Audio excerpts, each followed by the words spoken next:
চতুর্থ অধ্যায় মৈত্রেয় সমীপে বিদুরের গমন। শ্লোক 1। উদ্ধব উবাচ অথ তে তদনুজ্ঞাতা ভুক্ত্বা পীত্বা চ বারুণীম তয়া বিভ্রংশিতজ্ঞানা দুরুক্তৈর্মমপস্পৃশুঃ। অনুবাদ।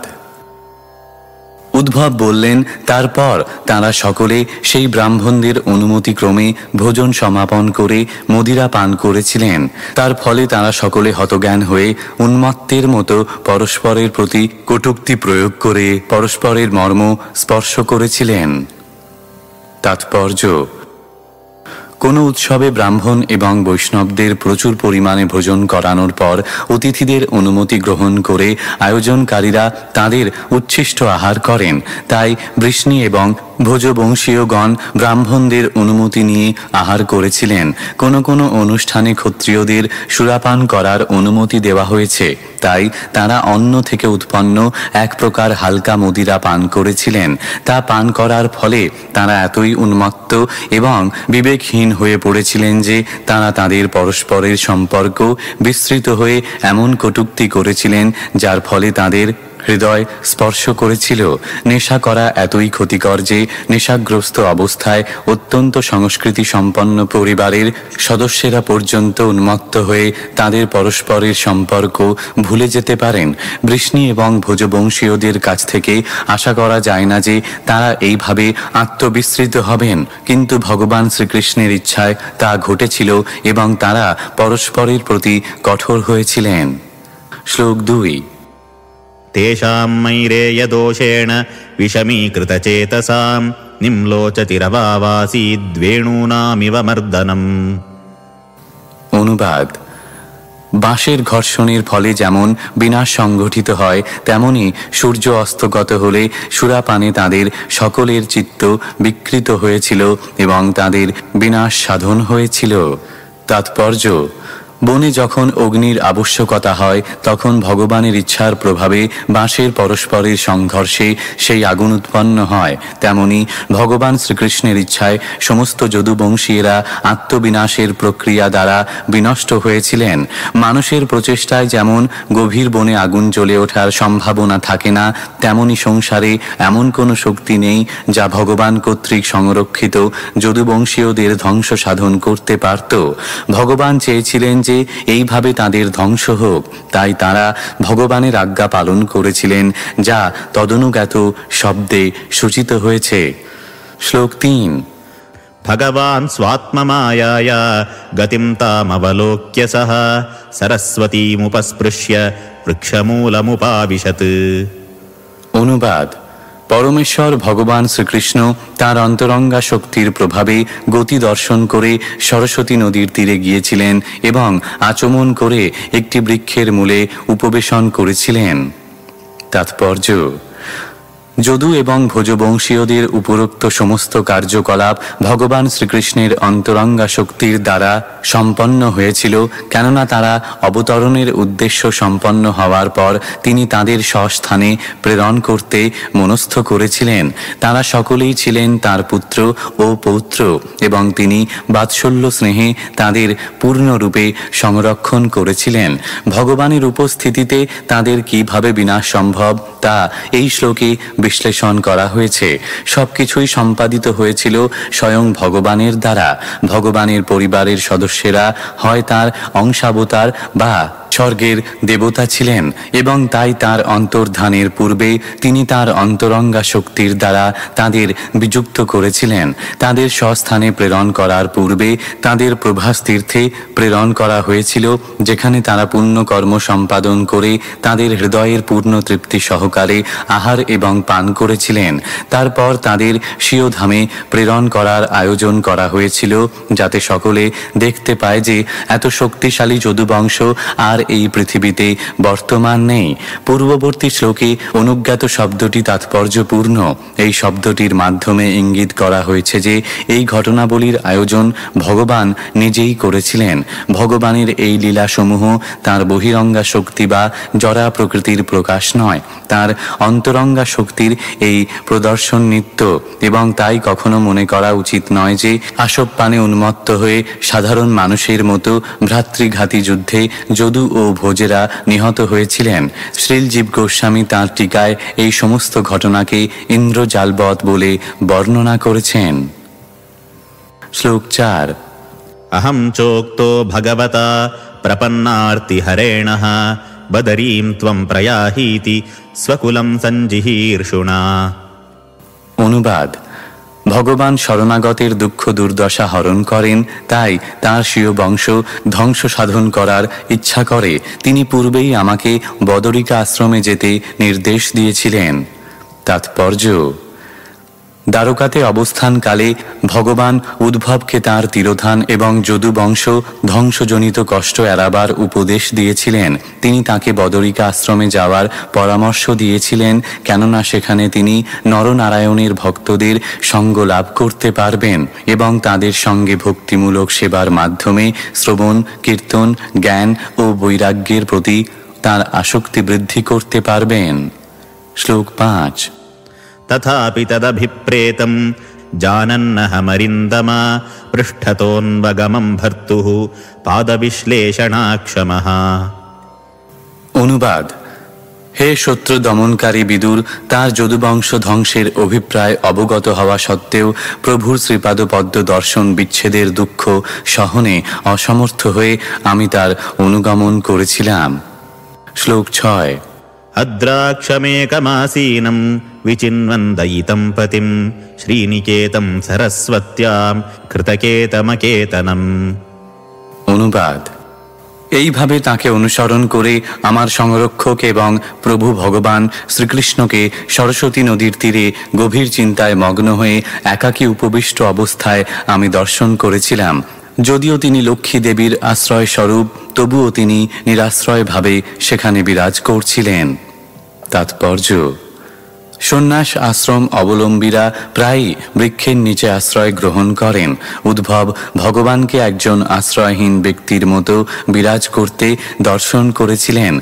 যেহেতু তিনি সব কিছুরই অধীশ্বর, তাই তাঁর আশ্রয় সর্বত্রই রয়েছে এবং সমস্ত স্থানই তাঁর আশ্রয়াধীন। তিনি সমস্ত জড়জগৎ এবং চিৎজগতের ভরণ পোষণ করেন, তাই তিনি সব কিছুর আশ্রয়। অতএব তিনি যখন অনিকেতন সন্ন্যাসীদের মতো সরস্বতী নদীর তীরে বৃক্ষমূলে আশ্রয় গ্রহণ করেছিলেন, তাতে আশ্চর্য হওয়ার কিছু নেই। শ্লোক 7। श्यामावदातं विरजं प्रशान्तारुणलोचनं दोर्भिश्चतुर्भिर्विदितं पीतकौशाम्बरेण च। অনুবাদ: ভগবান শ্রীকৃষ্ণের শ্রীবিগ্রহ উজ্জ্বল শ্যামবর্ণ এবং সচ্চিদানন্দময়। তার নেত্রদ্বয় প্রশান্ত এবং প্রভাত সূর্যের মতো অরুণ বর্ণ। তার চতুর্ভুজ ও বিভিন্ন প্রকার লক্ষণ এবং পীতবর্ণ কৌশেয় বস্ত্রের দ্বারা আমি তৎক্ষণাৎ চিনতে পেরেছিলাম যে তিনি হচ্ছেন পরমেশ্বর ভগবান শ্রীকৃষ্ণ। শ্লোক 8। वाम ऊरावधिश्रित्य दक्षिणाङ्घ्रिसरोरुहम् अपाश्रितार्भकाश्वत्थम् अकृशं त्यक्तपिप्पलम्। অনুবাদ: তিনি একটি নবীন অশ্বত্থ বৃক্ষে পৃষ্ঠদেশ রেখে বাম উরুর উপরে দক্ষিণ পাদপদ্ম স্থাপন করে উপবিষ্ট ছিলেন। যদিও তিনি সর্বপ্রকার গৃহসুখ ত্যাগ করেছিলেন, তবুও তাকে আনন্দপূর্ণ বলে মনে হয়েছিল।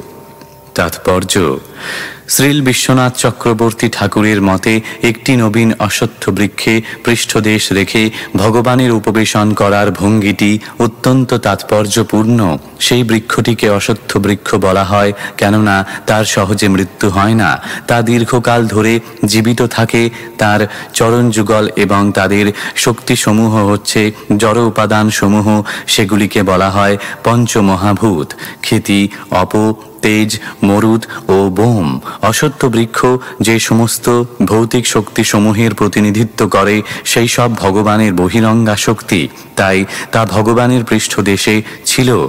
এই ব্রহ্মাণ্ডটি যেহেতু সমস্ত ব্রহ্মাণ্ডের মধ্যে সবচাইতে ক্ষুদ্র, তাই সেই অশ্বত্থ বৃক্ষটিকে নবীন বা বালক রূপে বর্ণনা করা হয়েছে। তক্ত পিপ্পলম শব্দটির দ্বারা এই সূচিত হয় যে ভগবান শ্রীকৃষ্ণ এই ছোট ব্রহ্মাণ্ডটিতে তার লীলা সমাপ্ত করছিলেন। কিন্তু ভগবান যেহেতু পরম এবং নিত্য আনন্দময়, তাই তার কোনো বস্তু ত্যাগ অথবা গ্রহণের মধ্যে কোনো পার্থক্য নেই। ভগবান যখন এই বিশেষ ব্রহ্মাণ্ড ত্যাগ করে অন্য আরেকটি ব্রহ্মাণ্ডে যাওয়ার জন্য তৈরি হচ্ছিলেন, ঠিক যেমন সূর্য কোনো বিশেষ গ্রহলোকে উদিত হয়ে অন্য আরেকটি গ্রহলোকে অস্তমিত হয়, কিন্তু তাতে তার স্থিতির কোনো পরিবর্তন হয় না। শ্লোক 9। তস্মিन् মহাভাগবতো দ্বৈপায়ন সুহৃৎসখা লোকাননুচরन् সিদ্ধ আসাসাদয়দৃচ্ছয়া। অনুবাদ: তখন কৃষ্ণ দ্বৈপায়ন বেদব্যাসের সুহৃদ ও সখা মহাভাগবত মৈত্রেয় ঋষি ত্রিভুবন পর্যটন করতে করতে যদৃচ্ছাক্রমে সেখানে এসে উপস্থিত হলেন। তাৎপর্য: মৈত্রেয় ছিলেন ব্যাসদেবের পিতা, পরাশর মুনির শিষ্য। সেই সূত্রে ব্যাসদেব এবং মৈত্রেয় ছিলেন পরস্পরের সখা ও সুহৃদ। সৌভাগ্যক্রমে মৈত্রেয় তখন সেখানে এসে উপস্থিত হলেন যেখানে শ্রীকৃষ্ণ বিশ্রাম করছিলেন। ভগবানের সাক্ষাৎ লাভ করা কোনো সাধারণ ঘটনা নয়। মৈত্রেয় ছিলেন একজন মহান ঋষি এবং একজন বিদ্বান দার্শনিক, কিন্তু তিনি ভগবানের শুদ্ধ ভক্ত ছিলেন না। তাই সেই সময় ভগবানের সঙ্গে তার সাক্ষাৎ হয়েছিল তার অজ্ঞাত সুকৃতির বলে। শুদ্ধ ভক্তরা সর্বদাই শুদ্ধ ভক্তিতে যুক্ত থাকেন এবং তাই ভগবানের সঙ্গে তাদের সাক্ষাৎকার স্বাভাবিক। কিন্তু যারা সেই স্তরে উন্নীত না হওয়া সত্ত্বেও ভগবানের সাক্ষাৎকার লাভ করেন, তখন বুঝতে হবে যে তা অজ্ঞাত সুকৃতি বা নিজের অজান্তে ভগবৎ ভক্তি সম্পাদনের ফল। শ্লোক 10। তস্যানুরক্তস্য মুনের্মুকুন্দঃ প্রমোদভাবানতকন্ধরস্য আশৃণ্বতো মামনুরাগः সমীক্ষয়া বিশ্রময়ন্নুবাচ। অনুবাদ: শ্রী ভগবানের প্রতি অত্যন্ত অনুরক্ত মৈত্রেয় মুনি প্রসন্ন চিত্তে ভগবানের কথা শ্রবণ করছিলেন। তখন শ্রদ্ধায় তার মস্তক অবনত হয়েছিল। ভগবৎ কথা শ্রবণ পরায়ণ সেই মুনির সম্মুখে ভগবান মুকুন্দ অনুরাগ ও হাস্যযুক্ত দৃষ্টির দ্বারা আমার শ্রান্তি অপনোদন করে বলতে লাগলেন। তাৎপর্য: যদিও উদ্ভব এবং মৈত্রেয় উভয়ই ছিলেন মহাত্মা, তবুও ভগবানের মনোযোগ উদ্ভবের প্রতি অধিক ছিল, কেননা তিনি ছিলেন একজন নির্মল শুদ্ধ ভক্ত, জ্ঞানী ভক্ত বা যার ভক্তি অদ্বৈতবাদের দ্বারা মিশ্রিত, তিনি শুদ্ধ ভক্ত নন। মৈত্রেয় ঋষি যদিও ছিলেন একজন ভক্ত, তবুও তার ভক্তি ছিল মিশ্রা। ভগবান তার অপ্রাকৃত প্রেমের দৃষ্টিতে তার ভক্তের সঙ্গে ভাবের আদান প্রদান করেন, দার্শনিক জ্ঞান অথবা সকাম কর্মের ভিত্তিতে নয়। ভগবানের প্রতি অপ্রাকৃত প্রেমময়ী সেবায় অদ্বয় জ্ঞান অথবা সকাম কর্মের কোনো স্থান নেই। বৃন্দাবনের গোপিকারা মহাবিদ্বান পণ্ডিত ছিলেন না অথবা সিদ্ধযোগীও ছিলেন না। তাদের কেবল শ্রীকৃষ্ণের প্রতি স্বতঃস্ফূর্ত প্রেম ছিল এবং তার ফলে তিনি ছিলেন তাদের জীবন সর্বস্ব এবং গোপিকারাও ছিলেন ভগবানের জীবন সর্বস্ব। শ্রীচৈতন্য মহাপ্রভু ভগবানের সঙ্গে গোপিকাদের সম্পর্ককে পরম শ্রেষ্ঠ বলে অনুমোদন করেছেন। এখানে আমরা দেখতে পাই যে উদ্ভবের সঙ্গে ভগবানের সম্পর্ক মৈত্রেয় মুনির থেকেও ঘনিষ্ঠ ছিল। শ্লোক 11। শ্রীভগবানুবাচ বেদাহমন্তর্মনসীপ্সিतं তে দদামি যত্তদ্দুরবাপমন্যৈঃ সত্রে পুরা বিশ্বসৃজাম বসূনাম মৎসিদ্ধিকামেন বসো ত্বয়েষ্টঃ। অনুবাদ: হে বসু, পুরাকালে যখন অষ্টবসু এবং অন্যান্য দেবতারা ব্রহ্মাণ্ডের সৃষ্টিকার্য বিস্তারের জন্য যজ্ঞ করেছিলেন, তখন তুমি আমার সঙ্গ লাভের বাসনা করেছিলে। তোমার অন্তরে অবস্থান করে তোমার মনের সেই বাসনা আমি জানতে পেরেছিলাম। অন্যান্যদের জন্য যদিও তা দুষ্প্রাপ্য, কিন্তু আমি তোমাকে তা দান করেছি। তাৎপর্য: উদ্ভব হচ্ছেন ভগবানের একজন নিত্য পার্ষদ এবং উদ্ভবের এক অংশ হচ্ছে পুরাকালের অষ্টবসুদের একজন।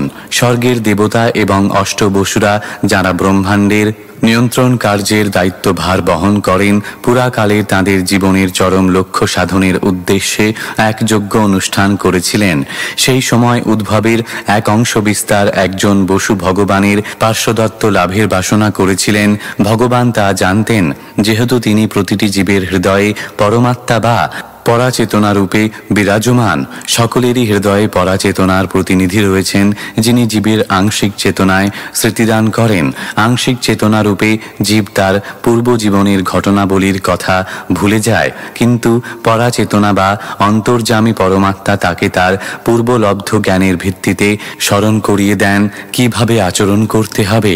ভগবদ্গীতায় এই তত্ত্ব বিভিন্নভাবে প্রতিপন্ন হয়েছে যে যথা মাং প্রপদন্তে তাঙস্ত থৈব ভজাম্যহম। ভগবদ্গীতা অধ্যায় 4 শ্লোক 11। সর্বস্ব চাহং হৃদি সন্নিবিষ্ট মত্ত স্মৃতির জ্ঞানমপোহনং চ। ভগবদ্গীতা অধ্যায় 15 শ্লোক 15। স্বতন্ত্রভাবে বাসনা করার স্বাধীনতা সকলেরই রয়েছে, কিন্তু সেই বাসনা পূর্ণ করেন পরমেশ্বর ভগবান। সকলেই স্বতন্ত্রভাবে চিন্তা করতে পারে বা বাসনা করতে পারে, কিন্তু তার চরিতার্থতা নির্ভর করে পরমেশ্বর ভগবানের পরম ইচ্ছার উপর।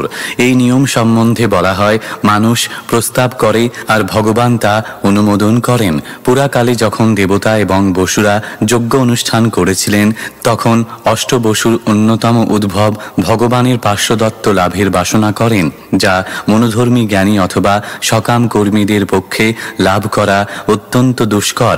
এই প্রকার মানুষদের প্রকৃতপক্ষে ভগবানের পার্শ্বদত্ত সম্বন্ধে কোনো জ্ঞানই নেই। ভগবানের কৃপায় ভগবানের শুদ্ধ ভক্তরাই কেবল জানতে পারেন যে ভগবানের ব্যক্তিগত সঙ্গ লাভ করাই হচ্ছে জীবনের সর্বোচ্চ সিদ্ধি। ভগবান উদ্ভবকে প্রতিশ্রুতি দিয়েছিলেন যে তিনি তাঁর বাসনা পূর্ণ করবেন।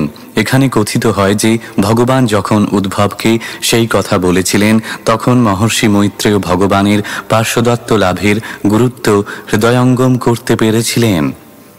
শ্লোক 12। स एष साधोचरमो भवानामासादितस्ते मदनुग्रहो यत् यन्मां नृलोकान् रह उत्सृजन्तं दिष्ट्या ददृश्वान् विशदानुवृत्त्या। অনুবাদ: হে সাধু, তোমার সমস্ত জন্মের মধ্যে বর্তমান জন্মই চরম জন্ম, কেননা তুমি এই জন্মে আমার কৃপা লাভ করেছ। এখন তুমি এই মর্তলোক পরিত্যাগ করে আমার দিব্যধাম বৈকুণ্ঠে গমন করতে পারো। তোমার ঐকান্তিক ভক্তির প্রভাবে সৌভাগ্যক্রমে এই নির্জন স্থানে তুমি আমার দর্শন লাভ করলে। তাৎপর্য: পূর্ণাঙ্গ জীবের পক্ষে মুক্ত অবস্থায় ভগবান সম্বন্ধীয় জ্ঞান যতটুকু জানা সম্ভব, কোনো জীব যখন পূর্ণরূপে সেই জ্ঞানে নিষ্ণাত হন, তখন তিনি চিৎজগতে প্রবেশ করার যোগ্যতা লাভ করেন, যেখানে বৈকুণ্ঠ লোকসমূহ অবস্থিত। ভগবান এই ব্রহ্মাণ্ডের অধিবাসীদের থেকে অপ্রকট হওয়ার ঠিক পূর্বে যখন একটি নির্জন স্থানে উপবিষ্ট ছিলেন, সেই সময়েও তাঁকে দর্শন করার এবং এইভাবে তাঁর কাছ থেকে বৈকুণ্ঠ লোকে প্রবেশ করার অনুমতি লাভের সৌভাগ্য উদ্ভবের হয়েছিল। ভগবান সর্বত্রই সর্বদা বিরাজমান এবং তাঁর আবির্ভাব ও তিরোভাব শুধু বিশেষ ব্রহ্মাণ্ডের অধিবাসীদের অনুভবের বিষয় মাত্র। তিনি ঠিক সূর্যের মতো। আকাশে সূর্যের আবির্ভাব বা তিরোভাব হয় না। মানুষের অনুভূতিতেই কেবল সকালে সূর্যের উদয় হয় এবং সন্ধ্যায় সূর্য অস্ত যায়। ভগবান যুগপৎ বৈকুণ্ঠে এবং বৈকুণ্ঠের ভিতরে ও বাইরে সর্বত্র বিরাজমান। শ্লোক 13। पुरा मया प्रोक्तमजायनाभ्ये पद्मे निषण्णाय ममादिसर्गे ज्ञानं परं मन्महिमावभासं यत्सूरयो भागवतं वदन्ति। অনুবাদ: হে উদ্ভব, পুরাকালে পদ্মকল্পে সৃষ্টির প্রারম্ভে আমার নাভিপদ্মে অবস্থিত ব্রহ্মাকে আমি আমার অপ্রাকৃত মহিমা বর্ণনা করেছিলাম। মনীষীগণ তাকেই শ্রীমদ্ ভাগবত বলেন। তাৎপর্য: এই মহান গ্রন্থের দ্বিতীয় স্কন্ধে ইতিমধ্যেই বর্ণিত হয়েছে কিভাবে ব্রহ্মার কাছে ভগবত তত্ত্ব বিশ্লেষণ করা হয়েছিল। সেই জ্ঞানই পুনরায় এখানে স্পষ্ট করে বর্ণনা করা হচ্ছে। ভগবান বলেছিলেন যে সংক্ষিপ্ত রূপে যে শ্রীমদ্ ভাগবত তিনি ব্রহ্মাকে প্রদান করেছিলেন তার উদ্দেশ্য ছিল তার স্বরূপ প্রকাশ করা। দ্বিতীয় স্কন্ধে বর্ণিত সেই 4টি শ্লোকের নির্বিশেষ বিশ্লেষণ এখানে নিরস্ত হয়েছে। এই সম্পর্কে শ্রীধর স্বামীও বিশ্লেষণ করেছেন যে শ্রীমদ্ ভাগবতের সেই সংক্ষিপ্ত রূপটি শ্রীকৃষ্ণের লীলা বিষয়ক এবং তা কখনোই নির্বিশেষবাদ প্রতিপন্ন করেনি। শ্লোক 14 ইত্যাদৃতোক্তঃ পরমস্য পুংসঃ প্রতিক্ষণানুগ্রহ ভাজনোহম স্নেহোত্থরো মা স্খলিতাক্ষরস্তম মুঞ্চঞ্ছুচঃ প্রাঞ্জলিরাবভাষে। অনুবাদ: উদ্ভব বললেন, হে বিদুর, পরমেশ্বর ভগবান কর্তৃক এইভাবে অনুগৃহীত হয়ে এবং তার সাদর উক্তি শ্রবণ করে গভীর আবেগে আমার কণ্ঠরুদ্ধ হয়েছিল এবং শরীর রোমাঞ্চিত হয়েছিল। তখন আমি আমার অশ্রু মুছে কৃতাঞ্জলি পুটে তাঁকে এই রকম বলেছিলাম। শ্লোক 15 কোন্বিশতে পাদসরোজ ভাজাম সুদুর্লভোর্থেষু চতুর্ষ্বপীহ তদাপি নাহম প্রবৃণোমি ভূমন ভবৎপদাম্ভোজ নিবেশনোৎসুকঃ। অনুবাদ: হে প্রভু, যে ভক্ত আপনার শ্রীপাদপদ্মের অপ্রাকৃত প্রেমময়ী সেবায় যুক্ত, তার কাছে ধর্ম, অর্থ, কাম এবং মোক্ষ এই চতুর্বর্গের মধ্যে কোনোটি দুর্লভ নয়। কিন্তু হে মহান, আমি কেবল আপনার চরণার বিন্দের প্রেমময়ী সেবাতেই যুক্ত হতে চাই। তাৎপর্য: যারা বৈকুণ্ঠ লোকে ভগবানের পার্ষদ, তাদের রূপ ঠিক শ্রী বিষ্ণুর মতো। এই প্রকার মুক্তিকে বলা হয় সারূপ্য মুক্তি, যা হচ্ছে 5 প্রকার মুক্তির একটি। ভগবানের প্রেমময়ী সেবায় যুক্ত ভক্তেরা কখনো সাযুজ্য বা ভগবানের দেহ নির্গত রশ্মি ছটা ব্রহ্মজ্যোতিতে লীন হয়ে যাওয়ার মুক্তি স্বীকার করেন না। ভক্তেরা যে কেবল মুক্তি লাভ করেন, শুধু তাই নয়, তারা ধর্ম, অর্থনৈতিক উন্নতি অথবা স্বর্গলোকে দেবতাদের মতো ইন্দ্রিয় সুখভোগ এই প্রকার সিদ্ধির সবকটি অনায়াসেই লাভ করতে পারেন। কিন্তু উদ্ভবের মতো শুদ্ধ ভক্ত এই সমস্ত সুযোগ সুবিধা গ্রহণে অস্বীকার করেন। শুদ্ধ ভক্ত কেবল ভগবানের সেবাতেই যুক্ত হতে চান এবং তার ব্যক্তিগত লাভের কোনো রকম চিন্তা তিনি করেন না। শ্লোক 16 কর্মাণ্যনিহস্য ভবো ভবস্যতে দুর্গাশ্রয়োথারিভ ইয়াৎপলায়নম কালাত্মনো যৎপ্রমদায়ুতাশ্রমঃ স্বাত্মনরতে খিদ্যতি ধীর্বিদামিহ। অনুবাদ: হে প্রভু, আপনি যে নিষ্ক্রিয় হওয়া সত্ত্বেও কর্ম করেন, জন্মরহিত হয়েও জন্ম স্বীকার করেন, কালের নিয়ন্তা হওয়া সত্ত্বেও শত্রু ভয়ে পলায়ন করেন ও দুর্গে আশ্রয় গ্রহণ করেন এবং আত্মরতি হয়েও বহু স্ত্রী পরিবৃত হয়ে গৃহস্থ আশ্রম স্বীকার করেন, এই সমস্ত বিষয়ের সমাধান করতে গিয়ে বিদ্বান ঋষিদেরও বুদ্ধি সংশয়ের দ্বারা ক্ষিন্ন হয়। তাৎপর্য: ভগবানের শুদ্ধ ভক্তরা ভগবান সম্বন্ধীয় জ্ঞানের ব্যাপারে দার্শনিক জল্পনা কল্পনা করতে আগ্রহী নন। ভগবান সম্বন্ধে পরিপূর্ণ জ্ঞান লাভ করা কখনো সম্ভব নয়। ভগবান সম্বন্ধে যতটুকু জ্ঞান তারা অর্জন করেছেন তাই তাদের জন্য পর্যাপ্ত, কেননা ভগবানের ভক্তেরা তার অপ্রাকৃত লীলা কথা শ্রবণ এবং কীর্তন করেই সন্তুষ্ট থাকেন। তা তাদের সব রকম অপ্রাকৃত আনন্দ দান করে। কিন্তু ভগবানের কোনো কোনো লীলা এই প্রকার শুদ্ধ ভক্তদের কাছেও পরস্পর বিরোধী বলে মনে হয় এবং তাই উদ্ভব ভগবানের কাছে তার লীলার কয়েকটি পরস্পর বিরোধী ঘটনা সম্বন্ধে জিজ্ঞাসা করেছেন। ভগবানকে এখানে কর্মান্য নিহস্য বলে বর্ণনা করা হয়েছে, অর্থাৎ যার কর্ম করার কোনো স্পৃহা নেই। সেই কথাটি সত্য, কেননা জড়জগতের সৃষ্টি এবং পালনের ব্যাপারেও ভগবানকে কিছু করতে হয় না, অথচ তাকে আবার তার অনন্য ভক্তদের রক্ষা করার জন্য গোবর্ধন পর্বত ধারণ করার কথা শোনা যায়। তাই তা পরস্পর বিরোধী বলে মনে হয়। শ্রীকৃষ্ণ হচ্ছেন নবরূপী পরম ব্রহ্ম, পরম সত্য, কিন্তু ভগবানের এতগুলি অপ্রাকৃত কার্যকলাপ সম্বন্ধে উদ্ভবের সন্দেহ ছিল। পরমেশ্বর ভগবান এবং নির্বিশেষ ব্রহ্মার মধ্যে কোনো পার্থক্য নেই। তাহলে ভগবান এত সমস্ত কার্যকলাপ সম্পাদন করেন কি করে, যেখানে নির্বিশেষ ব্রহ্ম সম্বন্ধে বলা হয়েছে যে তার জড় জগতে অথবা চিৎ জগতে কোনো কিছুই করণীয় নেই। ভগবান যদি জন্মরহিত হন তাহলে তিনি বসুদেব এবং দেবকীর পুত্র রূপে জন্মগ্রহণ করেছিলেন কি করে? মহাভয় স্বরূপ কালও তার ভয়ে ভীত, তবুও ভগবান জরাসন্ধের সঙ্গে যুদ্ধ করার সময় তার ভয়ে ভীত হয়ে দুর্গে আশ্রয় গ্রহণ করেছিলেন। যিনি তার নিজের মধ্যেই পূর্ণ, তিনি বহু স্ত্রীলোকের সঙ্গে আনন্দ উপভোগ করেন কেন? বহু স্ত্রীর পানি গ্রহণ করে একজন গৃহস্থের মতো তিনি কেন পুত্র কন্যা পিতা মাতা আদি আত্মীয় স্বজনদের সঙ্গে আনন্দ উপভোগ করেন? এই আপাত বিরোধী ঘটনাবলী মহাজ্ঞানী বিদ্বৎজনদেরও বিমোহিত করে, এবং এইভাবে বিমোহিত হয়ে তারা বুঝতে পারেন না যে নিষ্ক্রিয়তাই সত্য, নাকি তার কার্যকলাপগুলি শুধু অভিনয় মাত্র। সমাধান এই যে এই জড়স্তরে ভগবানের করণীয় কিছু নেই, তার সমস্ত কার্যকলাপ অপ্রাকৃত। জড়বাদী মনোধর্মীদের পক্ষে তা হৃদয়ঙ্গম করা কখনোই সম্ভব নয়। জড়বাদী মনোধর্মীদের কাছে তা নিশ্চয়ই মোহজনক, কিন্তু অপ্রাকৃত ভক্তদের কাছে তা মোটেই আশ্চর্যের বিষয় নয়। পরম তত্ত্বের ব্রহ্ম উপলব্ধির ধারণা অবশ্যই সমস্ত জড় কার্যকলাপের নিষেধ সূচক, কিন্তু পরব্রহ্মের ধারণা অপ্রাকৃত কার্যকলাপে পূর্ণ। যিনি ব্রহ্ম এবং পরব্রহ্মের পার্থক্য সম্বন্ধে অবগত, তিনি হচ্ছেন প্রকৃত পরমার্থবাদী। এই প্রকার পরমার্থবাদীদের কাছে কোনো কিছুই বিভ্রান্তিজনক নয়। ভগবান ও ভগবদ্ গীতায় অধ্যায় 10 শ্লোক 2 স্পষ্টভাবে ঘোষণা করেছেন, এমনকি মহান ঋষি ও দেবতারাও আমার কার্যকলাপ এবং দিব্য শক্তি সমূহের বিষয়ে কদাচিৎ অবগত হতে পারেন। ভগবানের কার্যকলাপের যথার্থ বিশ্লেষণ ভীষ্মদের কর্তৃক শ্রীমদ্ ভাগবতে কাণ্ড 1 অধ্যায় 9 শ্লোক 16 নিম্নোক্তভাবে বর্ণনা করা হয়েছে।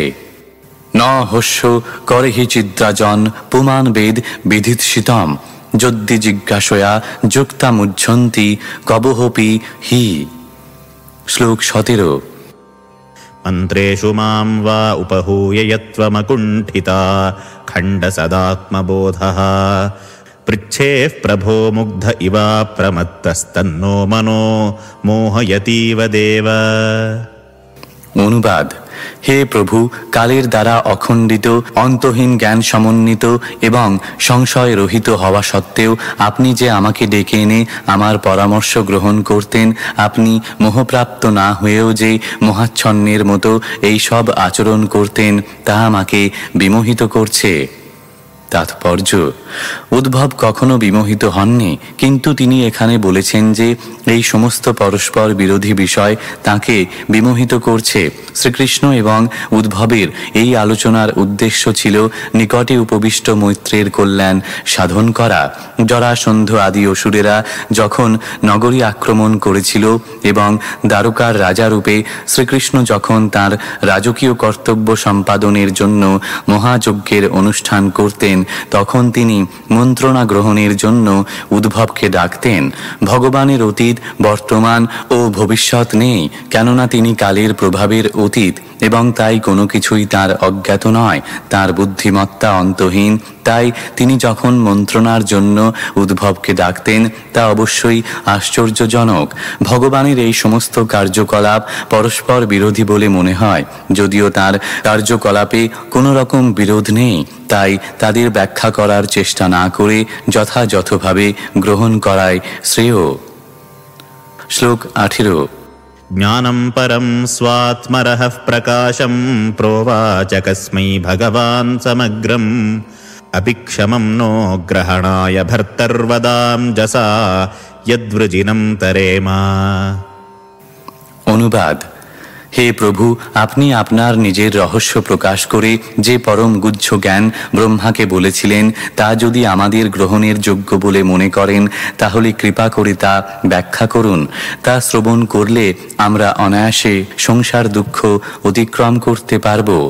তাৎপর্য: উদ্ভবের মতো শুদ্ধ ভক্তের কোনো রকম জড় ক্লেশ হয় না, কেননা তিনি নিরন্তর ভগবানের অপ্রাকৃত প্রেমময়ী সেবায় যুক্ত। ভগবানের সঙ্গ থেকে বঞ্চিত হওয়ার ফলেই কেবল ভক্তেরা দুঃখ অনুভব করেন।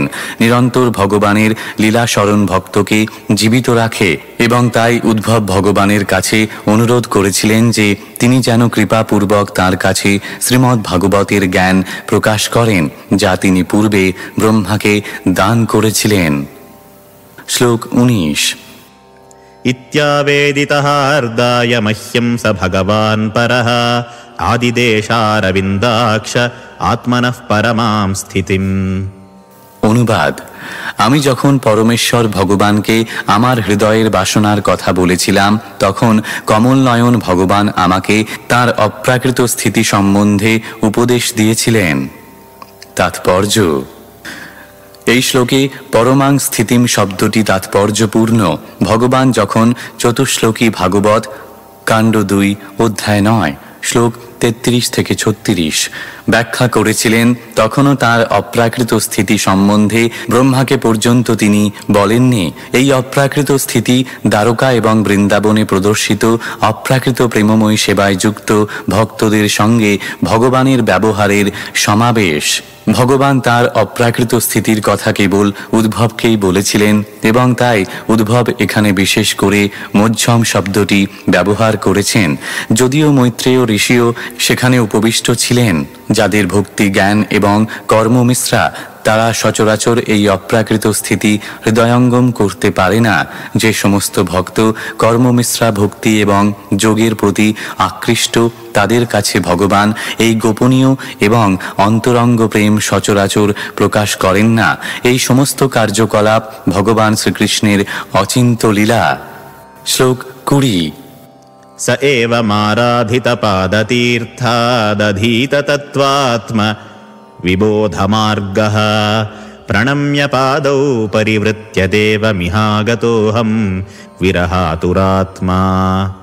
অনুবাদ: আমি আমার গুরু পরমেশ্বর ভগবান শ্রীকৃষ্ণের কাছে পরম তত্ত্বজ্ঞানের পন্থা অধ্যয়ন করে তাঁর শ্রীপাদপদ্মে প্রণাম ও তাঁকে প্রদক্ষিণ পূর্বক বিরহ কাতর চিত্তে এখানে উপস্থিত হয়েছি। তাৎপর্য: শ্রী উদ্ভবের জীবন হচ্ছে ভগবান কর্তৃক প্রথমে ব্রহ্মাকে প্রদত্ত চতুশ্লোকী ভাগবতের প্রত্যক্ষ প্রতিস্বরূপ। মায়াবাদীরা তাদের অদ্বৈতবাদের নির্বিশেষ সিদ্ধান্ত অনুমোদন করার জন্য শ্রীমদ্ ভাগবতের এই 4টি অত্যন্ত মহান এবং গুরুত্বপূর্ণ শ্লোকের ভিন্ন প্রকার অর্থ বিশ্লেষণ করে। সেই ধরনের অপ্রামাণিক জল্পনা কল্পনাকারীদের যথার্থ উত্তর এখানে দেওয়া হয়েছে। শ্রীমদ্ ভাগবতের শ্লোকসমূহ সম্পূর্ণরূপে বিশুদ্ধ ঈশ্বরবাদী বিজ্ঞান, যা ভগবদ্ গীতার স্নাতকোত্তর বিদ্যার্থীরা হৃদয়ঙ্গম করতে পারে। অনাধিকারী শুষ্ক মনোধর্মীরা ভগবান শ্রীকৃষ্ণের শ্রীপাদপদ্মে অপরাধী, কেননা তারা ভগবদ্ গীতা ও শ্রীমদ্ ভাগবতের কদর্থ করে জনসাধারণকে বিপথগামী করে এবং অন্ধতা মিশ্র নামক নরকের পথ প্রস্তুত করে।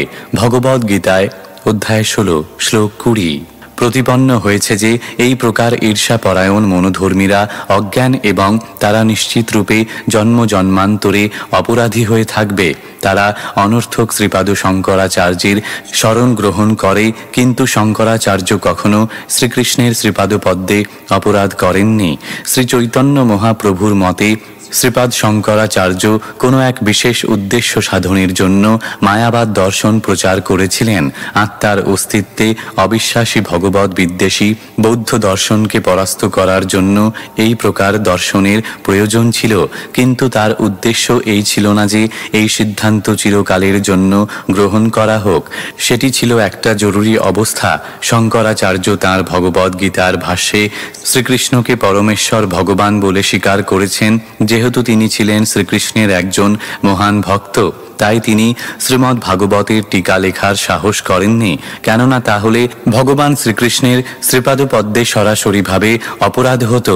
কিন্তু পরবর্তীকালের মনোধর্মীরা মায়াবাদ দর্শনের নামে কোনো প্রামাণিক উদ্দেশ্য ব্যতীতই অনর্থক চতুশ্লোকী ভাগবতের টিকা রচনা করে। অদ্বৈতবাদী শুষ্ক মনোধর্মীদের শ্রীমদ্ ভাগবতের সঙ্গে কোনো কিছু করণীয় নেই, কেননা এই বিশেষ বৈদিক শাস্ত্রটির মহান প্রণেতা কর্তৃক তা তাদের জন্য নিষিদ্ধ হয়েছে। যারা ধর্ম, অর্থ, ইন্দ্রিয় সুখভোগ এবং চরমে মুক্তির আকাঙ্ক্ষী, শ্রীমদ্ ভাগবত প্রকৃতপক্ষে তাদের জন্য নয়, তাই তা হৃদয়ঙ্গম করার চেষ্টা করতে শ্রীল ব্যাসদেব তাদেরকে বিশেষভাবে নিষেধ করেছেন। শ্রীমদ্ ভাগবত কাণ্ড 1 অধ্যায় 1 শ্লোক 2। শ্রীমদ্ ভাগবতের মহান ভাষ্যকার শ্রীধর স্বামীও অবশ্যই মোক্ষবাদী এবং অদ্বৈতবাদীদের শ্রীমদ্ ভাগবত চর্চা করতে নিষেধ করেছেন। এই গ্রন্থটি তাদের জন্য নয়, তবুও এই প্রকার অনুমোদিত ব্যক্তিরা বিকৃতভাবে শ্রীমদ্ ভাগবত বোঝবার চেষ্টা করে এবং তার ফলে তারা ভগবানের শ্রীপাদপদ্মে অপরাধ করে, যা শ্রীপাদ শঙ্করাচার্য স্বয়ং করতে সাহস করেননি। এইভাবে তারা তাদের দুঃখ দুর্দশাপূর্ণ জীবন চিরস্থায়ী করার আয়োজন করেছেন। এখানে বিশেষভাবে দ্রষ্টব্য যে উদ্ভব সরাসরিভাবে স্বয়ং ভগবানের কাছ থেকে চতুশ্লোকী ভাগবত অধ্যয়ন করেছিলেন এবং তার কাছে ভগবান আত্মতত্ত্বজ্ঞান আরও অন্তরঙ্গভাবে বিশ্লেষণ করেছেন, যা এখানে পরমাং স্থিতিম কথাটির মাধ্যমে উল্লিখিত হয়েছে। আত্মতত্ত্বজ্ঞানের পরাকাষ্ঠা এই ভগবত প্রেম লাভ করে উদ্ভব ভগবানের বিরহজনিত গভীর বেদনা অনুভব করেছিলেন। উদ্ভবের মতো ভগবত প্রেম জাগরিত না হলে, নিরন্তর ভগবত প্রেমজনিত বিরহ অনুভব না করলে, যা চৈতন্য মহাপ্রভুও প্রদর্শন করেছিলেন, শ্রীমদ্ ভাগবতের সারস্বরূপ এই 4টি শ্লোকের প্রকৃত অর্থ হৃদয়ঙ্গম করা যায় না। অবৈধভাবে যারা এর অর্থ বিকৃত করে, তারা ভগবানের চরণে অপরাধ করার সর্বনাশা পথে পা বাড়িয়েছে, তাই তা করা উচিত নয়। শ্লোক 21। सोऽहं तद्दर्शनाह्लादवियोगार्तियुतः प्रभो गमिष्येदयितं तस्य बदर्याश्रममण्डलम्। অনুবাদ: হে প্রিয় বিদুর, তার দর্শন আনন্দ থেকে বঞ্চিত হওয়ার ফলে আমি এখন উন্মত্তের মতো হয়েছি এবং সেই বেদনা অপনোদনের জন্য আমি এখন সঙ্গ লাভের জন্য হিমালয়ের বদরিকা আশ্রমে যাচ্ছি, যে সম্বন্ধে তিনিই আমাকে উপদেশ দিয়েছিলেন। তাৎপর্য: উদ্ভবের মতো ভগবত ভক্ত ভগবানের বিরহ এবং মিলন এই দুই অনুভূতির মাধ্যমে নিরন্তর ভগবানের সাহচর্য করেন। ভগবানের শুদ্ধ ভক্ত ভগবানের অপ্রাকৃত সেবা থেকে পলকের জন্য বিরত হন না। ভগবানের সেবা সম্পাদন করাই শুদ্ধ ভক্তের মুখ্য বৃত্তি। উদ্ভবের পক্ষে ভগবানের বিরহ অসহ্য ছিল, তাই ভগবানের আদেশ অনুসারে তিনি বদরিকা আশ্রম অভিমুখে যাত্রা করেছিলেন। কেননা ভগবানের আদেশ এবং ভগবান স্বয়ং অভিন্ন। যতক্ষণ মানুষ ভগবানের আদেশ পালনে যুক্ত থাকে, ততক্ষণ তার থেকে কেউ বাস্তবিকভাবে বিচ্ছিন্ন হয় না। শ্লোক 22। यत्र नारायणो देवो नरश्च भगवान् ऋषिः मृदु तीव्रं तपो दीर्घं ते पाते लोकभावनौ। অনুবাদ: সেই বদরিকা আশ্রমে ভগবান নর এবং নারায়ণ নামক ঋষি রূপে অবতরণ করে সমস্ত সৎ জীবাত্মাদের কল্যাণের জন্য দীর্ঘকাল ধরে কঠোর তপস্যা করছেন।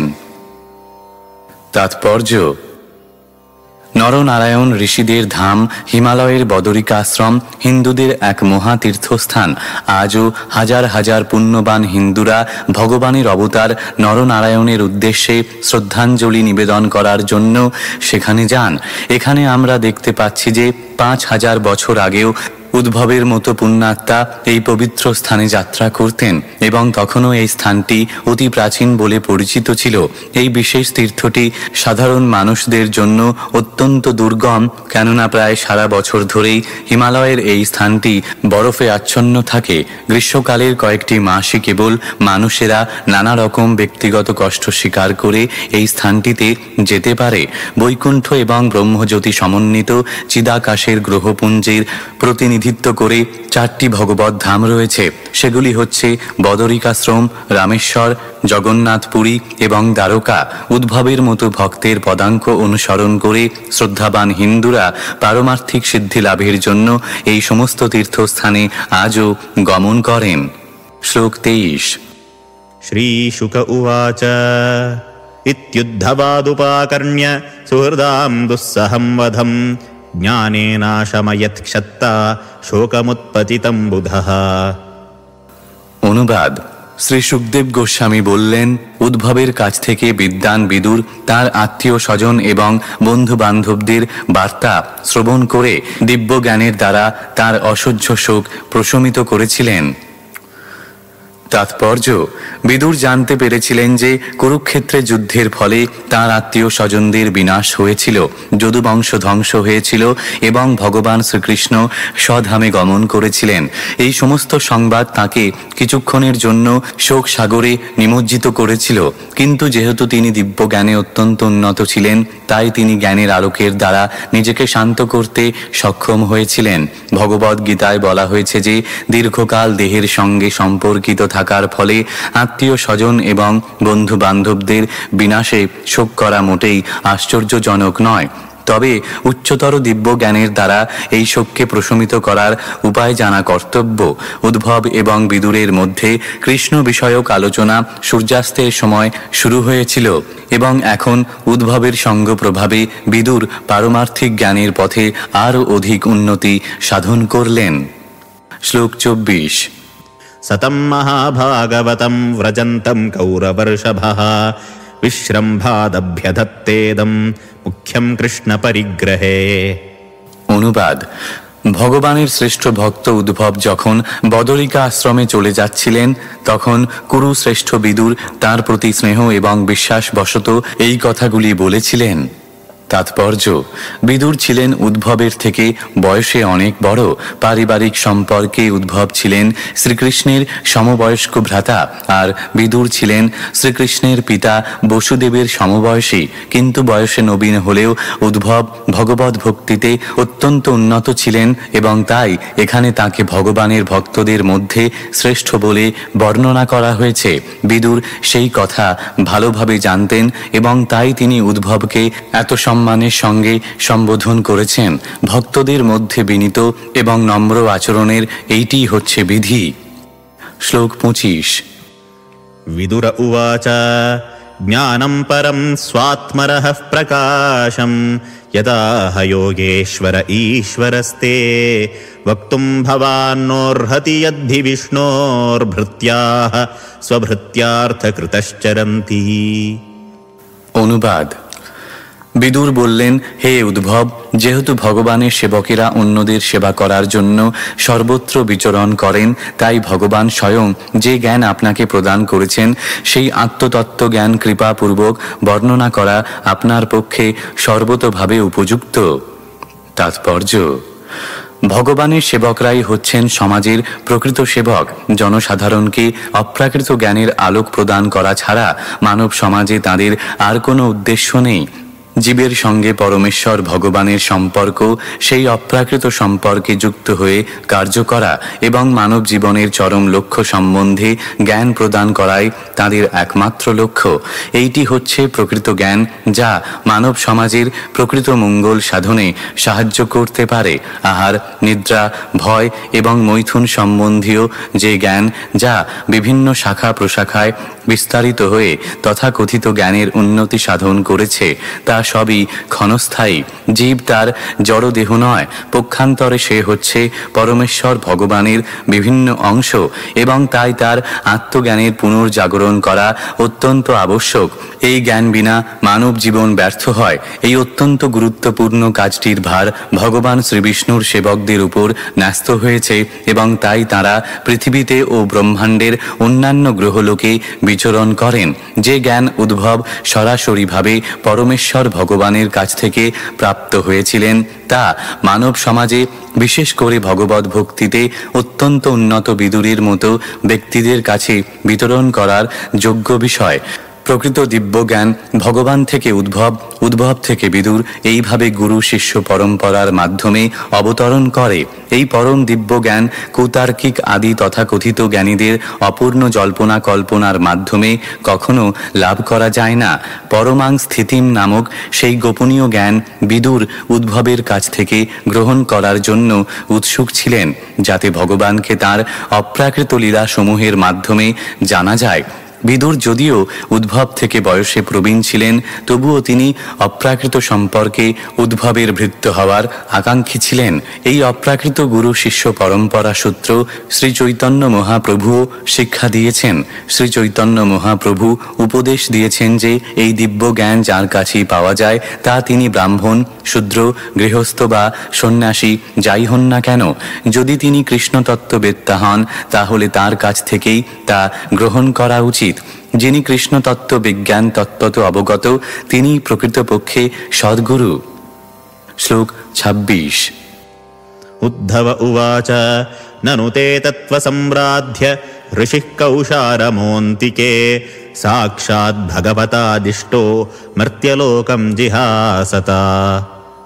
অনুবাদ: শ্রী উদ্ভব বললেন, আপনি মহর্ষি মৈত্রের কাছে জ্ঞানপ্রাপ্ত হতে পারেন, যিনি নিকটেই অবস্থান করছেন এবং যিনি দিব্য জ্ঞান প্রাপ্ত হওয়ার ফলে পূজনীয়। এই মর্তলোক ত্যাগ করার ঠিক পূর্বে ভগবান স্বয়ং তাঁকে উপদেশ দিয়েছিলেন। তাৎপর্য: পারমার্থিক তত্ত্বজ্ঞানে নিষ্ণাত হলেও মর্যাদা ব্যতিক্রম বা ধৃষ্টতাপূর্বক শ্রেষ্ঠতর ব্যক্তিকে অতিক্রম করার অপরাধ সম্বন্ধে সাবধান থাকা উচিত। শাস্ত্রের নির্দেশ অনুসারে মর্যাদা ব্যতিক্রমের বিষয়ে অত্যন্ত সতর্ক হওয়া উচিত, কেননা তার ফলে আয়ু, ঐশ্বর্য, যশ, পুণ্য এবং সারা জগতের আশীর্বাদ ক্ষয় হয়ে যেতে পারে। দিব্য জ্ঞানে নিষ্ণাত হতে হলে পারমার্থিক বিজ্ঞানের পন্থা জানা অত্যন্ত আবশ্যক। পারমার্থিক বিজ্ঞানে নিষ্ণাত হওয়ার ফলে উদ্ভব বিদুরকে উপদেশ দিয়েছিলেন দিব্য জ্ঞান লাভ করার জন্য মৈত্রেয় ঋষির কাছে যেতে। বিদুর উদ্ভবকে তাঁর গুরু রূপে বরণ করতে চেয়েছিলেন, কিন্তু উদ্ভব সেই পদ গ্রহণ করতে অস্বীকার করেন, কেননা বিদুর ছিলেন উদ্ভবের পিতার বয়সী এবং তাই উদ্ভব তাঁকে তাঁর শিষ্যরূপে গ্রহণ করতে চাননি।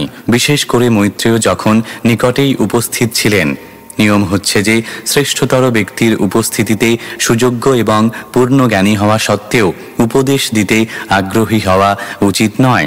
তাই উদ্ভব বিদুরের মতো একজন বয়স্ক ব্যক্তিকে অন্য আর একজন বয়স্ক ব্যক্তি মৈত্রের কাছে পাঠাতে মনস্থ করেছিলেন, কিন্তু তিনিও ছিলেন পূর্ণ জ্ঞানী, কেননা এই জগৎ ত্যাগ করার ঠিক পূর্বে ভগবান স্বয়ং তাঁকে উপদেশ দিয়েছিলেন।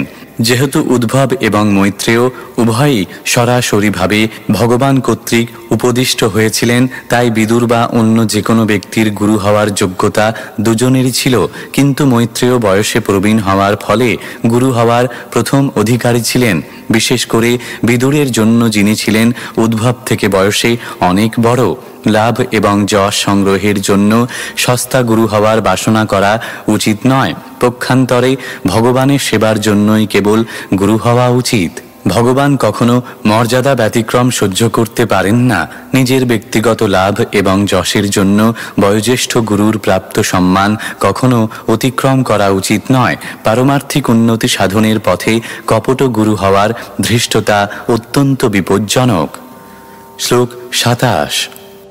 শ্রীশুক উবাচ ইতি সহ বিদুরেণ বিশ্বমূর্তের্গুণকথয়া সুধয়া প্লাবিতোরুতাপঃ ক্ষণমিব পুলিনে যমস্বসুস্তাম সমুষিত ঔপগবির্নিশাম ততোগাত। অনুবাদ: সুখদেব গোস্বামী বললেন, হে রাজন, যমুনার তীরে বিদুরের সঙ্গে ভগবানের দিব্য নাম, যশ, গুণ ইত্যাদি সম্বন্ধে আলোচনা করে উদ্ভব গভীর শোকে অভিভূত হয়েছিলেন। সেই রাত্রিটি যেন মুহূর্তের মতো অতিবাহিত হয়েছিল। তারপর তিনি সেখান থেকে প্রস্থান করেছিলেন। তাৎপর্য: এখানে শ্রীকৃষ্ণের সম্বন্ধে বিশ্বমূর্তি শব্দটি ব্যবহৃত হয়েছে। উদ্ভব ও বিদুর উভয়েই শ্রীকৃষ্ণের অন্তর্ধানের ফলে গভীরভাবে ব্যথিত হয়েছিলেন এবং তাঁরা যতই ভগবানের দিব্য নাম, যশ এবং গুণের আলোচনা করেছিলেন, ততই ভগবানের রূপ তাঁরা সর্বত্র দেখতে পাচ্ছিলেন। ভগবানের এই দিব্য রূপ এইভাবে দর্শন করা মিথ্যা নয় অথবা কাল্পনিক নয়, পক্ষান্তরে তা হচ্ছে পরম সত্য। ভগবানকে যখন বিশ্বমূর্তিতে দর্শন হয়, তখন তিনি তার ব্যক্তিত্ব অথবা নিত্য অপ্রাকৃত রূপ হারিয়ে ফেলেন না। পক্ষান্তরে তাঁর স্বরূপে তিনি সর্বত্র প্রতীয়মান হন। শ্লোক 28। রাজোবাচ निधनमुपगतेषु वृष्णिभोजेष्वधिरथ यूथपयूथपेषु मुख्यः स तु कथमवशिष्ट उद्धवो यद्धरिरपि तत्यज आकृतिं त्र्यधीशः। অনুবাদ। রাজা জিজ্ঞাসা করলেন, সমস্ত বীর যোদ্ধাদের দলপতিদের দলপতি বৃষি এবং ভোজবংশীয়েরা ব্রহ্মশাপে বিনষ্ট হলে ত্রিলোকের অধীশ্বর ভগবান শ্রীহরিও যখন তাঁর লীলা সংবরণ করেছিলেন, তাহলে কেবল উদ্ভব কিভাবে অবশিষ্ট রইলেন? তাৎপর্য: শ্রীলজীব গোস্বামীর মতে নিধনম শব্দটির অর্থ ভগবানের দিব্যধাম, নি শব্দটির অর্থ সর্বোচ্চ এবং ধনম শব্দটির অর্থ ঐশ্বর্য। যেহেতু ভগবানের ধাম অপ্রাকৃত ঐশ্বর্যের চরম প্রকাশ, তাই তার ধামকে বলা হয় নিধনম। ব্যাকরণিক স্পষ্টীকরণের দিক থেকেও নিধনম শব্দের বাস্তবিক অর্থ হচ্ছে বৃষি এবং ভোজবংশীরা সকলে ছিলেন ভগবানের পার্ষদ এবং তাদের লীলা পরিসমাপ্তির পর তাঁরা সকলে ভগবানের দিব্যধামে তাঁদের স্ব স্ব স্থানে প্রেরিত হয়েছিলেন। শ্রীল বিশ্বনাথ চক্রবর্তী ঠাকুর আকৃতিম শব্দটির অর্থ স্পষ্টীকরণ করে বলেছেন, লীলা আ শব্দের অর্থ পূর্ণ এবং কৃত্রিম শব্দটির অর্থ দিব্য লীলা সমূহ। যেহেতু ভগবান শ্রীকৃষ্ণ তাঁর চিন্ময় বিগ্রহ থেকে অভিন্ন, তাই তাঁর দেহের পরিবর্তনের বা দেহত্যাগের কোনো প্রশ্নই ওঠে না। জড়জগতের রীতিনীতি অনুসারে ভগবান এমনভাবে আচরণ করেন যে মনে হয় যেন তিনি জন্মগ্রহণ করছেন অথবা দেহত্যাগ করছেন, কিন্তু ভগবানের শুদ্ধ ভক্তেরা প্রকৃত তত্ত্ব ভালোভাবেই অবগত। তাই শ্রীমদ্ ভাগবতের ঐকান্তিক পাঠকদের জীব গোস্বামী এবং বিশ্বনাথ চক্রবর্তী প্রমুখ মহান আচার্যদের টিকা এবং ভাষ্য অনুসরণ করা প্রয়োজন। যারা ভগবানের ভক্ত নয়, তাদের কাছে এই সমস্ত আচার্যদের ভাষ্য ও ব্যাখ্যা ব্যাকরণের বাক্যজাল বলে মনে হতে পারে, কিন্তু গুরু পরম্পরা ধারায় নিষ্ঠাবান অধ্যয়নকারীর কাছে মহান আচার্যদের বিশ্লেষণ সর্বতোভাবে সমীচীন। উপগতেষু শব্দটিও তাৎপর্যপূর্ণ। বৃষি এবং ভোজবংশের সমস্ত সদস্যেরা সরাসরিভাবে ভগবত ধাম প্রাপ্ত হয়েছিলেন। অন্যান্য ভক্তেরা সরাসরিভাবে ভগবত ধামে পৌঁছাতে পারেন না, কিন্তু শুদ্ধ পার্ষদেরা জড়জগতের অন্য কোনো গ্রহের প্রতি আকৃষ্ট নন। কখনো কখনো ভগবত ধামে উন্নীত হতে চলেছেন যে ভক্ত, তিনি উৎসুক্যবশত পৃথিবী থেকে উচ্চতর লোকের ঐশ্বর্যের প্রতি কিছুটা আকৃষ্ট হতে পারেন এবং পূর্ণতা প্রাপ্তির পথে তা দর্শন করার ইচ্ছা করতে পারেন, কিন্তু বৃষি এবং ভোজেরা সরাসরিভাবে ভগবত ধামে প্রেরিত হয়েছিলেন, কেননা তাদের কৌন ভৌতিক গ্রহলোকের প্রতি আকর্ষণ ছিল না। শ্রীল বিশ্বনাথ চক্রবর্তী ঠাকুর এই ইঙ্গিত করেছেন যে অমরকোষ অভিধান অনুসারে আকৃতির অর্থ ইঙ্গিত। শ্রীকৃষ্ণ তাঁর তিরোধানের পর উদ্ভবকে বদরিকাশ্রমে যাওয়ার ইঙ্গিত করেছিলেন এবং ভগবানের শুদ্ধ ভক্ত উদ্ভব ভগবত ধামে ফিরে যাওয়ার পরিবর্তে অত্যন্ত যত্ন সহকারে সেই আদেশ পালন করেছিলেন। এই পৃথিবী থেকে ভগবানের অপ্রকট হওয়ার পর এখানে উদ্ভবের একলা থাকার সেইটি ছিল কারণ। শ্লোক 29। श्रीशुक उवाच ब्रह्मशापापदेशेन कालेनामोघवाञ्छितः संहृत्य स्वकुलं स्फीतं त्यक्ष्यन् देहमचिन्तयत्। অনুবাদ। শ্রী সুখদেব গোস্বামী উত্তর দিলেন, হে রাজন, ব্রাহ্মণের অভিশাপ ছিল কেবল একটি ছলনা মাত্র। প্রকৃতপক্ষে ভগবানের পরম ইচ্ছাই তাঁর লীলা সংবরণের প্রকৃত কারণ ছিল। সংখ্যায় অত্যন্ত পরিবর্ধিত তাঁর পরিবারের সদস্যদের ভগবত ধামে প্রেরণ করার পর তিনি স্বয়ং পৃথিবী ত্যাগ করতে ইচ্ছুক হয়ে এইভাবে চিন্তা করেছিলেন। তাৎপর্য: এই শ্লোকে শ্রীকৃষ্ণের দেহত্যাগের বিষয়ে তক্ষণ শব্দটি অত্যন্ত তাৎপর্যপূর্ণ। যেহেতু ভগবান হচ্ছেন সৎ, চিৎ এবং আনন্দের শাশ্বত বিগ্রহ, তাই তাঁর দেহ এবং আত্মা অভিন্ন, তাহলে তার পক্ষে দেহ ত্যাগ করে এই পৃথিবীর দৃষ্টি থেকে অপ্রকট হওয়া কি করে সম্ভব?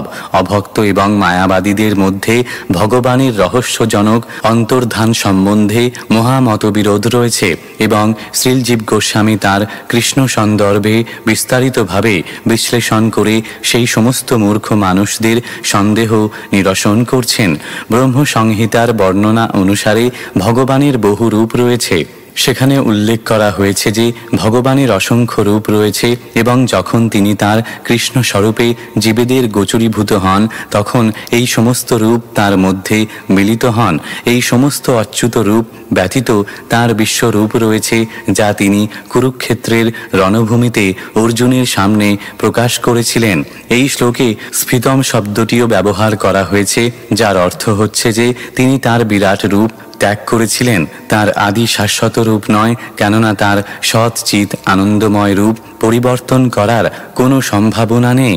ভগবানের ভক্তেরা এই সরল সত্যটি অনায়াসে হৃদয়ঙ্গম করতে পারেন, কিন্তু ভগবৎ বিমুখ অভক্তেরা হয় এই সরল সত্যটি হৃদয়ঙ্গম করতে পারে না, নয়তো ভগবানের চিন্ময় বিগ্রহের নিত্যত মিথ্যা প্রতিপন্ন করার জন্য তর্ক বিতর্ক করে। তার কারণ হচ্ছে বিপ্রলিপ্সা নামক বদ্ধজীবের দোষ।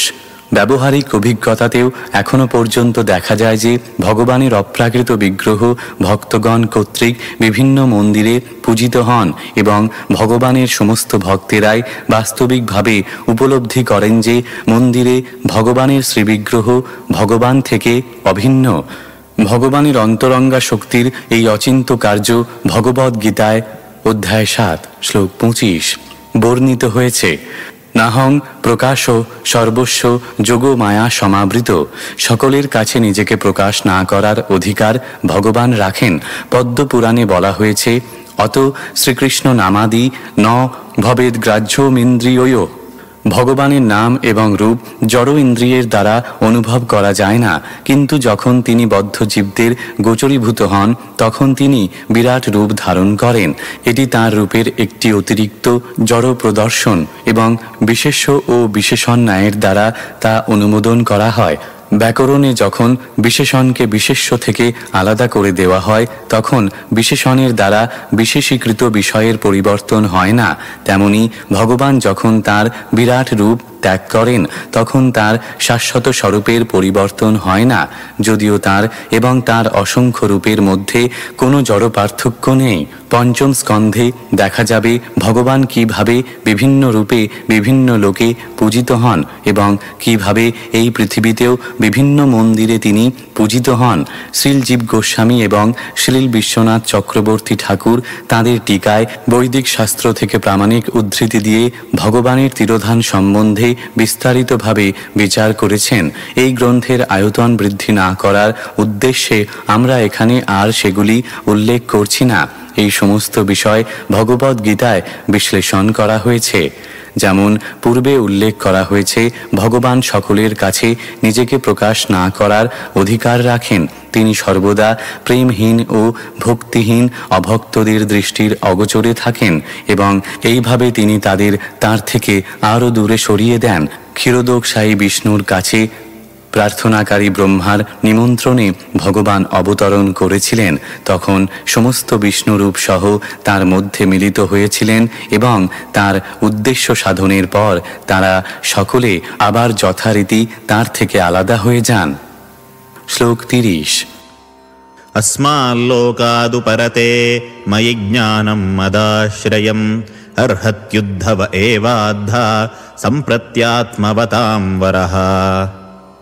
অনুবাদ: আমি এই জড়জগতের দৃষ্টি থেকে অপ্রকট হলে আমার শ্রেষ্ঠ ভক্ত উদ্ভবই কেবল আমার সম্বন্ধীয় তত্ত্বজ্ঞান সম্যকভাবে অবগত হওয়ার যোগ্য হবেন।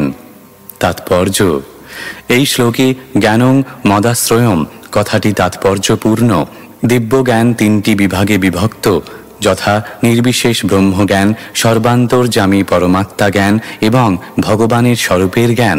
এই তিনের মধ্যে পরমেশ্বর ভগবানের স্বরূপের দিব্যজ্ঞান বিশেষ বৈশিষ্ট্যপূর্ণ এবং তাকে বলা হয় ভগবৎ তত্ত্ববিজ্ঞান। এই বিশেষ জ্ঞান শুদ্ধ ভক্তির মাধ্যমেই কেবল উপলব্ধ হয়, অন্য কোনো উপায় নয়।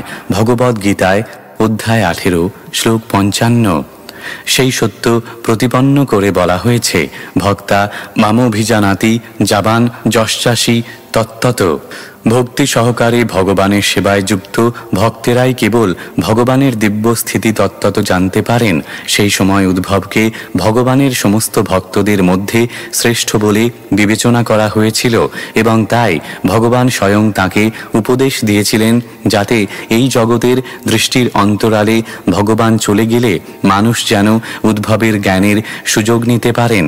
ভগবান যে উদ্ভবকে বদরিকা আশ্রমে গিয়ে তার নরনারায়ণ রূপে বিরাজমান বিগ্রহের সঙ্গ করার আদেশ দিয়েছিলেন, এইটি হচ্ছে তার একটি কারণ।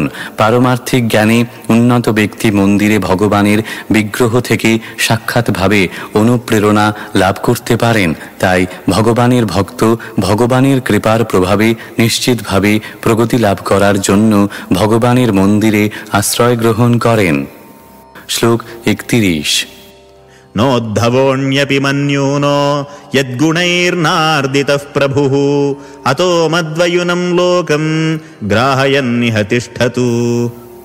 অনুবাদ: উদ্ভব আমার থেকে কোনো অংশেই কম নয়, কেননা তিনি কখনো জরা প্রকৃতির গুণের দ্বারা প্রভাবিত নন। তাই তিনি ভগবৎ তত্ত্বজ্ঞান বিতরণ করার জন্য এই জগতে অবস্থান করুন। তাৎপর্য: ভগবানের প্রতিনিধি হওয়ার বিশেষ যোগ্যতা হচ্ছে জরা প্রকৃতির গুণের দ্বারা প্রভাবিত না হওয়া।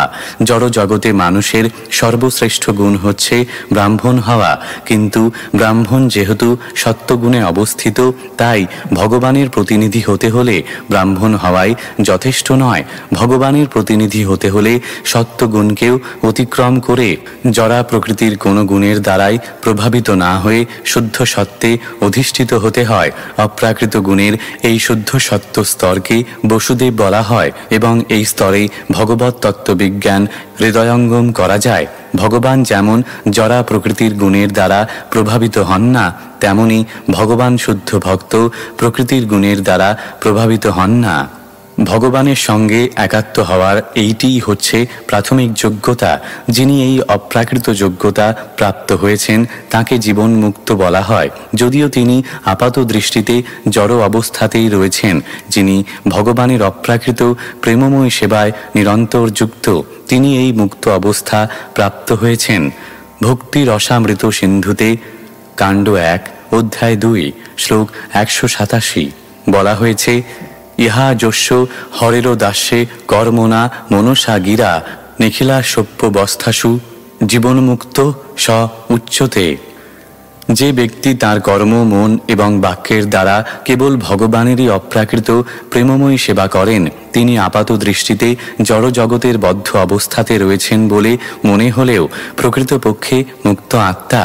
উদ্ভব এই রকম অপ্রাকৃত স্তরে অধিষ্ঠিত ছিলেন, তাই ভগবান এই জগৎ থেকে অপ্রকট হওয়ার সময় তাকে তার প্রতিনিধি হওয়ার জন্য মনোনীত করেছিলেন। ভগবানের এই প্রকার ভক্ত কখনো জড়জাগতিক বল, বুদ্ধি, এমনকি বৈরাগ্যের দ্বারাও প্রভাবিত হন না। ভগবানের এই প্রকার ভক্ত জড়া প্রকৃতির সব রকম আঘাত সহ্য করতে পারেন এবং তাই তাকে বলা হয় গোস্বামী। এই প্রকার গোস্বামী কেবল ভগবৎ প্রেমের দিব্য রহস্য উদ্ঘাটন করতে পারেন। শ্লোক 32। एवं त्रिलोकगुरुणा संदिष्टः शब्दयोनिना बदर्याश्रममासाद्य हरिमीजे समाधिना। অনুবাদ: সুখদেব গোস্বামী মহারাজ পরীক্ষিতকে বলেছিলেন যে সমস্ত বৈদিক জ্ঞানের উৎস এবং ত্রিলোকের গুরু পরমেশ্বর ভগবান শ্রীকৃষ্ণ কর্তৃক আদিষ্ট হয়ে উদ্ভব বদরিকা আশ্রম তীর্থে উপস্থিত হয়েছিলেন এবং ভগবানের সন্তুষ্টি বিধানের জন্য সমাধিমগ্ন হয়েছিলেন।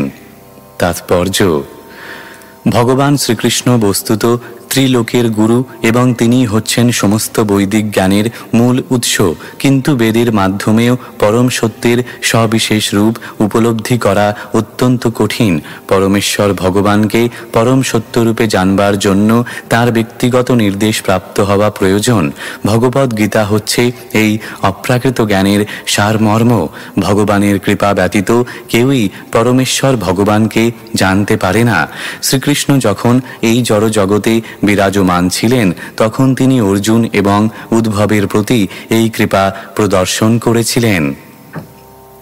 নিঃসন্দেহে কুরুক্ষেত্রের রণাঙ্গনে ভগবান ভগবদ্গীতা উপদেশ দিয়েছিলেন শুধু অর্জুনকে যুদ্ধে অনুপ্রাণিত করার জন্য এবং ভগবদ্গীতার সেই অপ্রাকৃত জ্ঞান পূর্ণ করার জন্য তিনি উদ্ভবকে উপদেশ দিয়েছিলেন। ভগবান চেয়েছিলেন যে জ্ঞান তিনি ভগবদ্গীতায় বলেননি সেই জ্ঞান যেন উদ্ভব বিতরণ করেন। যারা বেদের বাণীর প্রতি আসক্ত তারা এই শ্লোক থেকে জানতে পারবেন যে ভগবান হচ্ছেন সমস্ত বৈদিক জ্ঞানের উৎস। যারা বৈদিক শাস্ত্র অধ্যয়ন করার মাধ্যমে পরমেশ্বর ভগবানকে জানতে অক্ষম তারা ভগবত তত্ত্বজ্ঞান লাভের জন্য উদ্ভবের মতো ভক্তের শরণ গ্রহণ করতে পারেন। ব্রহ্মসংহিতায় বলা হয়েছে যে বেদের মাধ্যমে পরমেশ্বর ভগবানকে জানা অত্যন্ত কঠিন, কিন্তু উদ্ভবের মতো শুদ্ধ ভক্তের কাছ থেকে তাকে অনায়াসে জানা যায়। বদরিকাশ্রমের মহর্ষিদের প্রতি কৃপাপরায়ণ হয়ে ভগবান উদ্ভবকে পাঠিয়েছিলেন তার প্রতিনিধি রূপে তাদের উপদেশ দিতে। এইভাবে অনুমোদিত না হলে ভগবত ভক্তির তত্ত্ব হৃদয়ঙ্গম করা যায় না অথবা প্রচার করা যায় না। ভগবান যখন এই পৃথিবীতে বিরাজ করছিলেন তখন তিনি বহু অলৌকিক কার্যকলাপ সম্পাদন করেছিলেন। এমনকি তিনি গগন মার্গে বিচরণ করে স্বর্গ থেকে পারিজাত আনয়ন করেছিলেন এবং তার গুরুর পুত্রকে মৃত্যুলোক থেকে ফিরিয়ে এনেছিলেন। উদ্ভব নিশ্চয়ই অন্যান্য গ্রহলোকে জীবনের স্থিতি সম্বন্ধে অবগত ছিলেন এবং সমস্ত ঋষিরাও সেই সম্বন্ধে জানতে উৎসুক ছিলেন। ঠিক যেমন আমরা অন্তরিক্ষের অন্যান্য গ্রহলোক সম্বন্ধে জানতে ইচ্ছুক, উদ্ভব কেবল বদরিকা আশ্রমের মহর্ষিদের কাছেই নয়, নরনারায়ণ বিগ্রহের কাছেও বার্তা বহন করার জন্য নিযুক্ত হয়েছিলেন। এই বার্তা অবশ্যই বৈদিক শাস্ত্রে বর্ণিত জ্ঞান থেকে অধিক গুহ্য ছিল। ভগবান নিঃসন্দেহে সমস্ত জ্ঞানের উৎস, আর নরনারায়ণ তথা অন্যান্য ঋষিদের জন্য উদ্ভবের মাধ্যমে যে বার্তা প্রেরণ করা হয়েছিল তা নিশ্চয়ই বৈদিক জ্ঞানের অঙ্গ ছিল, কিন্তু তা ছিল অধিক গুহ্য এবং উদ্ভবের মতো শুদ্ধ ভক্তের দ্বারাই কেবল তা প্রেরণ করা অথবা হৃদয়ঙ্গম করা সম্ভব। যেহেতু এই প্রকার গোপনীয় জ্ঞান কেবল ভগবান এবং উদ্ভবেরই জ্ঞাত ছিল, তাই বলা হয়েছে যে উদ্ভব এবং ভগবানের মধ্যে কোনো পার্থক্য নেই। উদ্ভবের মতো প্রতিটি জীবও পরমেশ্বর ভগবান শ্রীকৃষ্ণের বার্তাবাহক হতে পারেন যদি তিনি ভগবানের প্রতি তার প্রেমময় সেবার মাধ্যমে তার অন্তরঙ্গ হতে পারেন। এই প্রকার অন্তরঙ্গ জ্ঞান বিতরণ করার ভার কেবল উদ্ভব এবং অর্জুনের মতো শুদ্ধ ভক্তদের উপরেই ন্যস্ত করা হয় এবং সেই রহস্য হৃদয়ঙ্গম করতে হয় তাদেরই মাধ্যমে, অন্য কোনো উপায় নয়। ভগবানের এই প্রকার অন্তরঙ্গ ভক্তের সাহায্য ব্যতীত ভগবদ গীতা অথবা শ্রীমদ্ ভাগবতের জ্ঞান হৃদয়ঙ্গম করা যায় না। শ্রীল বিশ্বনাথ চক্রবর্তী ঠাকুরের মতে এই গোপনীয় জ্ঞান লৌকিক জগতে শতবর্ষ অবস্থানের পর তার মহাপ্রস্থান এবং তার কুলের বিনাশের রহস্যের সঙ্গে সম্পর্কিত ছিল। সকলে নিশ্চয়ই যদুবংশ ধ্বংসের রহস্য জানবার জন্য অত্যন্ত উৎকণ্ঠিত ছিলেন এবং সেই রহস্য ভগবান নিশ্চয়ই উদ্ভবের কাছে উদ্ঘাটন করেছিলেন এবং বদরিকা আশ্রমে নরনারায়ণ ও অন্যান্য শুদ্ধ ভক্তদের কাছে তা জানবার জন্য তিনি তাকে পাঠিয়েছিলেন। শ্লোক 33। विदुरोऽप्युद्धवात् श्रुत्वा कृष्णस्य परमात्मनः क्रीडयोपात्तदेहस्य कर्माणि श्लाघितानि च। অনুবাদ। পরমাত্মা শ্রীকৃষ্ণের এই জড় জগতে আবির্ভাব এবং তিরোভাব সম্বন্ধে বিদুর উদ্ভবের কাছ থেকে শ্রবণ করেছিলেন যে বিষয়ের অনুসন্ধান মহর্ষিরা অত্যন্ত অধ্যবসায় সহকারে করে থাকেন। তাৎপর্য: পরমাত্মা শ্রীকৃষ্ণের আবির্ভাব এবং তিরোধানের বিষয় মহর্ষিদের কাছেও রহস্যজনক। এই শ্লোকে পরমাত্মন শব্দটি অত্যন্ত তাৎপর্যপূর্ণ। সাধারণ জীবকে বলা হয় আত্মা, কিন্তু শ্রীকৃষ্ণ সাধারণ জীব নন, কেননা তিনি হচ্ছেন পরমাত্মা। তবুও একজন মানুষের মতো তার আবির্ভাব এবং এই নশ্বর জগৎ থেকে তার অন্তর্ধান সেই গবেষকদের গবেষণার বিষয়, যারা অত্যন্ত অধ্যবসায় সহকারে এই সমস্ত বিষয়ের গবেষণা করেন। এই প্রকার বিষয়ের গবেষণা অবশ্যই ক্রমবর্ধমান উৎসাহের বিষয়, কেননা সেই বিষয়ে গবেষণা করতে হলে গবেষকদের ভগবানের অপ্রাকৃত ধামের অনুসন্ধান করতে হয়, যেখানে ভগবান এই জড় জগৎ থেকে তাঁর লীলা সংবরণ করার পর প্রবেশ করেন। কিন্তু মহান ঋষিদেরও জানা নেই যে এই জড় আকাশের অতীত চিদাকাশ রয়েছে, যেখানে শ্রীকৃষ্ণ তাঁর পার্শ্বদ পরিবৃত হয়ে নিত্য বিরাজ করেন। আবার একই সময়ে তিনি এই জড় জগতে এক ব্রহ্মাণ্ড থেকে আর এক ব্রহ্মাণ্ডে তাঁর লীলা প্রদর্শন করেন। এই সত্য ব্রহ্ম সংহিতায় অধ্যায় 5 শ্লোক 37 প্রতিপন্ন হয়েছে গোলক এব নিবসত্য খিলাত্মভূত। ভগবান তার অচিন্ত শক্তির প্রভাবে তার নিত্যধাম গোলকে বাস করেন। আবার একই সময়ে তিনি পরমাত্মা রূপে সর্বত্র বিরাজ করেন। তিনি তার বিভিন্ন প্রকাশের দ্বারা জড়জগৎ এবং চিৎজগৎ উভয় স্থানেই বিরাজ করেন।